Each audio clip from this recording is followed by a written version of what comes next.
மிதுன ராசிக்கு மார்கழி மாத பலன்கள் எப்படி இருக்குங்கிறத இந்த நிகழ்ச்சியில் பார்ப்போம். மிதுனம் அப்படின்னு சொன்னாலே பார்த்தீங்கன்னா அது ஒரு நெட்வொர்க் ராசின்னு பேர். உலகம் முழுக்க சுற்றிக்கிட்டே இருந்தால் கூட ஏதாவது ஒரு இடத்துல அவங்களோட மெயின் சுவிட்சை வச்சுட்டு அதோட டெய்லி தொடர்பில் இருப்பாங்க.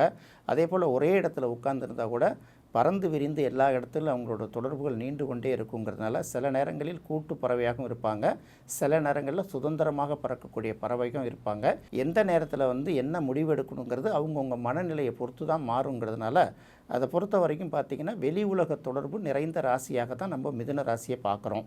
சரி, இந்த மிதுன ராசிக்கு மார்கழி மாத பலன்கள் எப்படி இருக்கும் அப்படின்னு பார்க்கும்போது, மாத தொடக்கத்தில் இந்த ராசிக்கு உரிய கிரகமான புதன் 6ஆம் இடத்துல இருக்குது. 6ஆம் இடத்துல மட்டும் இருக்கிறதுனால கூடவே சுக்கிரனும் சேர்ந்து இருக்கிறதுனால ஒரு பக்கம் ஒரு 5ஆம் அதிபதி, இன்னொரு பக்கம் 12ஆம் அதிபதி. புதனுங்கிறது 1க்கும் 4க்கும் உரியவர்.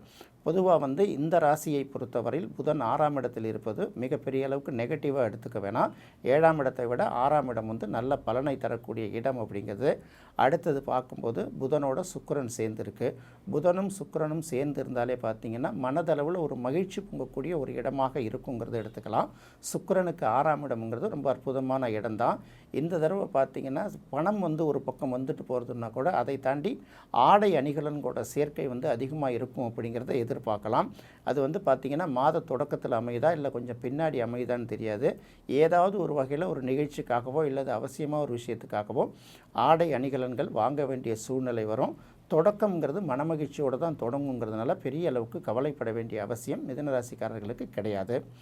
அடுத்து ராசியிலே இருக்கக்கூடிய குருங்கிறது பார்த்திங்கன்னா 7ஆம் இடத்துக்கும் 10ஆம் இடத்துக்கும் உரிய கிரகமான குரு. இந்த இடத்துல ஜென்ம குருவாக பார்க்குறோம். இந்த ஜென்ம குரு அப்படிங்கிறது என்ன விதமான நெருக்கடிகளை தொடர்ந்து ஏற்படுத்தினால் கூட ஜென்ம குருவுக்கு பார்த்திங்கன்னா இப்போ வக்ரமாகி இருக்கிறதுனால இந்த குரு என்ன பண்ணணும்னா அதனால் வரக்கூடிய சில தடைகளை, இடையூறுகளை இந்த குரு வக்ரமாகி இருக்கிற வரைக்கும் கொஞ்சம் தடுத்து நிறுத்திட்டு போயிடுவார் அப்படிங்கிறத நம்ம எதிர்பார்க்கலாம். அதே சமயத்தில் இந்த குரு பார்த்திங்கன்னா சில விஷயங்களை ஏதாவது முடிவெடுத்து உடனே செய்ய முடியாத அளவுக்கு ஏதாவது ஒரு இடத்துல நம்மளை லாக் பண்ணி தான் வச்சிரும். அதை பெருசாக எடுத்துக்காமல் ஒரே இடத்துல உட்காந்து முடிக்கிற வேலை, அதாவது ஒரு இடத்த விட்டு இன்னொரு இடத்துக்கு மூவ் ஆக செய்யாத வேலைகள், இந்த மாதிரி வேலைகள் எது இருந்தாலும் அதை கொஞ்சம் மனசுக்கு பிடிச்சாலும் பிடிக்காட்டியும் அதை கொஞ்சம் வேறு வழி இல்லாமல் செய்யலாம்ல. இதை தான் நம்ம சிரம பரிகாரம் அப்படின்னு சொல்கிறோம் இல்லையா, அதுதான் ஜென்ம குரு கொடுப்பாரு. அதனால் பெருசாக எடுத்துக்க வேணாம். குரு வக்ர நிவர்த்தி ஆன பிறகு சற்று நெருக்கடிகள் முன்ன பின்ன இருந்தால் கூட இந்த நேரத்தில் உங்களுக்கு கொஞ்சம் ரிலாக்ஸாக இருப்பதற்கான ஒரு விஷயத்தை இந்த வக்ர குரு உருவாக்கி கொடுப்பார் அப்படிங்கிறத எடுத்துக்கோங்க. அடுத்து பார்க்கும்போது 3ஆம் இடத்தில் கேது இருக்குது. இந்த 3ஆம் இடத்து கேதுங்கிறது என்ன பண்ணுன்னு கேட்டிங்கன்னா என்ன தான் நெருக்கடிகள் இருக்குது. இந்த பார்த்தீங்கன்னா ஜென்ம குரு இருக்கும். அடுத்தது பார்த்திங்கன்னா 7ஆம் இடத்துல பாதகஸ்தானம்னு சொல்லக்கூடிய இடத்துல தனுசில் 4 கிரகம் வந்துடும். அதுக்கப்புறம் 10ஆம் இடத்துல சனி இருக்குது, 9ஆம் இடத்துல ராகு இருக்குது. இப்படி என்ன நெருக்கடிகள் இருந்தால் கூட, அதாவது எப்படின்னா எல்லாம் இருக்கிற மாதிரி தான் தெரியும், திடீர்னு பார்த்திங்கன்னா எதுவுமே இல்லாத இருக்கிற மாதிரி இருக்கும். அதுக்கப்புறம் பார்க்கும்போது எதுவுமே இல்லைன்னு நினைக்கிறப்ப ஏதோ பரவாயில்ல, ஏதோ நம்ம கொஞ்சம் மீண்டு வரதுக்காவது நமக்கு ஒரு சின்ன வாய்ப்பாவது கிடைக்குதே, இப்படி மகிழ்ச்சி படுற அளவு இருக்கும்ல. இந்த மாதிரி ஏற்ற தாழ்வுகளால் மன உளைச்சல் அப்பப்போ ஏற்பட்டாலும் அதையும் கடந்து எல்லாத்தையும் வெற்றிகரமாக செய்து முடிக்க முடியும், நம்மளால் எல்லாத்தையும் சமாளிக்க முடியும் அப்படிங்கிற தைரியத்தை கொடுக்கறது பார்த்திங்கன்னா இந்த 3ஆம் இடத்துல இருக்கிற கேது தான். அதனால் 3ஆம் இடத்துல இருக்கக்கூடிய கேதுவை வழிபடணும்னு கேட்டிங்கன்னா ஞாயிற்றுக்கிழமை தோறும் நீங்கள் விநாயகரை வழிபட்டாலே அது உங்களுக்கு தேவையான மனபலத்தையும் உடல் பலத்தையும் தன்னம்பிக்கையும் தைரியையும் கொடுக்கும்.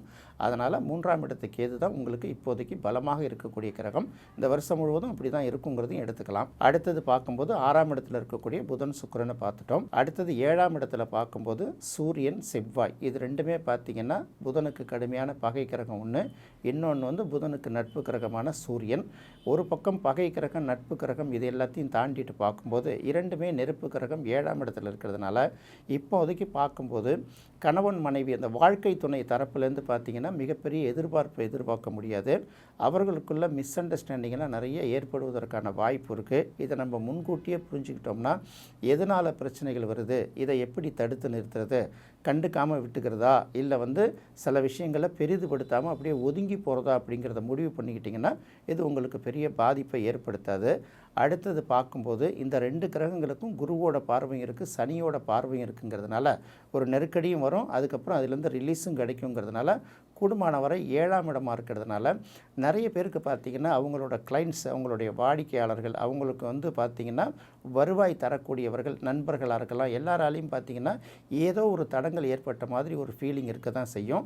இது வந்து பார்த்திங்கன்னா மார்கழி மாதம் முழுக்க தொடர்ந்தால் கூட அடுத்த மாதம் மாறிடுங்கிறதுனால இந்த மாதத்தில் நடக்கக்கூடிய ஒரு விஷயத்தை வச்சு இப்படி தான் எதிர்காலமும் இருக்கும் அப்படின்னு ஒரு முடிவுக்கு வந்துடக்கூடாது. பொதுவாக எல்லா ராசிகளுக்குமே உள்ள அட்வைஸாக இருந்தால் கூட பார்த்திங்கன்னா இப்போதைக்கு நம்ம உச்சத்தில் இருந்தால் கூட இந்த நிலைமை மாறி நாளைக்கு நமக்கு கஷ்டத்தில் வரும். இப்போ என்ன தான் கஷ்டப்பட்டால் கூட இந்த நிலைமை மாறி நமக்கு திரும்பவும் இயல்பு நிலைக்கு திரும்பவும் நல்ல வாழ்க்கை கிடைக்குங்கிற நம்பிக்கை மட்டும்தான் மனிதனை வந்து வழிநடத்தி போகிறதுக்கான உண்மையான காரணமாக இருக்குங்கிறத மட்டும் புரிஞ்சுக்கணும். அடுத்தது பார்க்கும்போது 6ஆம் இடத்துல இருக்கக்கூடிய இந்த சுக்கிரனும் புதனும் அடுத்த சில நாட்கள்லேயே 7ஆம் இடத்துக்கு வந்துடுது. அந்த 7ஆம் இடத்துக்கு வரும்போது கிட்டத்தட்ட பார்க்கும்போது 4 கிரகங்கள் ஒரே இடத்துல இருக்குது. அதில் வந்து பார்த்திங்கன்னா புதனும் சுக்கிரனும் சேர்ந்து இருக்கிறது ஒரு வகையில் ப்ளஸ்ஸு. புதனுக்கு சனி பார்வை கிடைக்கிறதும் குரு பார்வை கிடைக்கிறதும் மைனஸ் இல்லை. சுக்கிரனுக்கு குரு பார்வை கிடைக்கிறதும் சனி பார்வை கிடைக்கிறதும் மைனஸ் இல்லை. ஆனால் சூரியனுக்கும் சனிக்கும் சேர்ந்து சனி பார்வை கிடைக்கிறது பெரிய மைனஸுங்கிறதுனால இது எப்படி போகும் எப்படி வருங்கிறதே தெரியாது.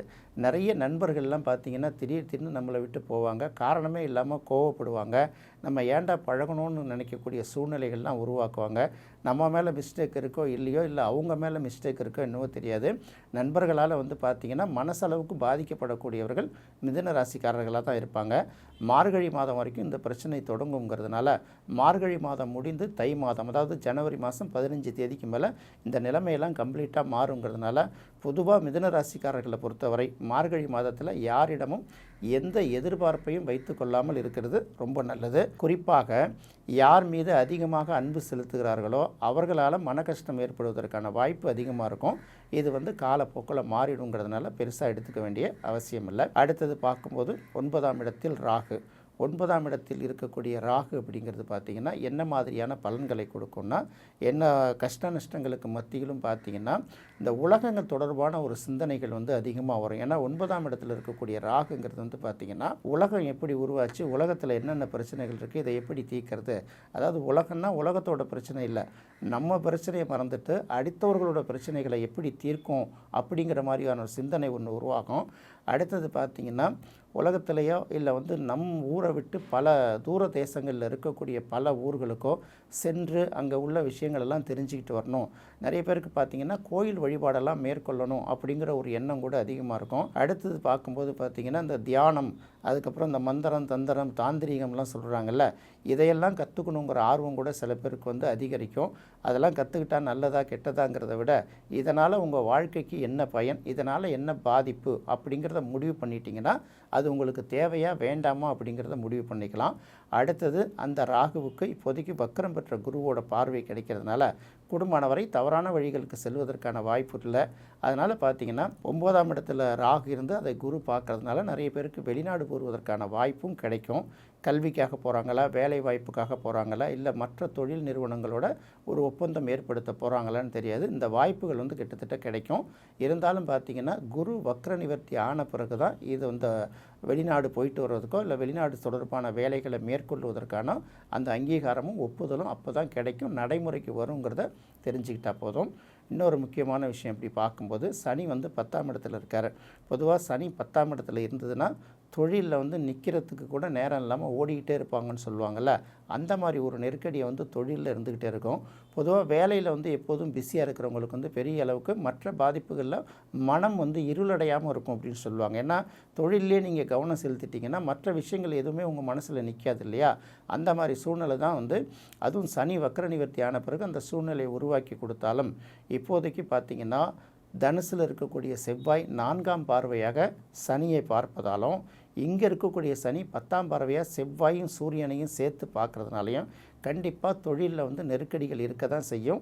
இந்த நெருக்கடிகளை வந்து தற்காலிகமான நெருக்கடி, மார்கழி மாதம் வரைக்கும் தான் நெருக்கடி இருக்கும், அதுக்கப்புறம் மாறிடுங்கிறதுனால இதை பெருசாக மனசில் வச்சுக்காமல் என்ன இடையூறுகள் ஏற்பட்டாலும் மனசு உடைஞ்சு உட்காந்துடாமல் அடுத்தடுத்த பயணத்தை தொடர்ந்துக்கிட்டே இருக்கணும்.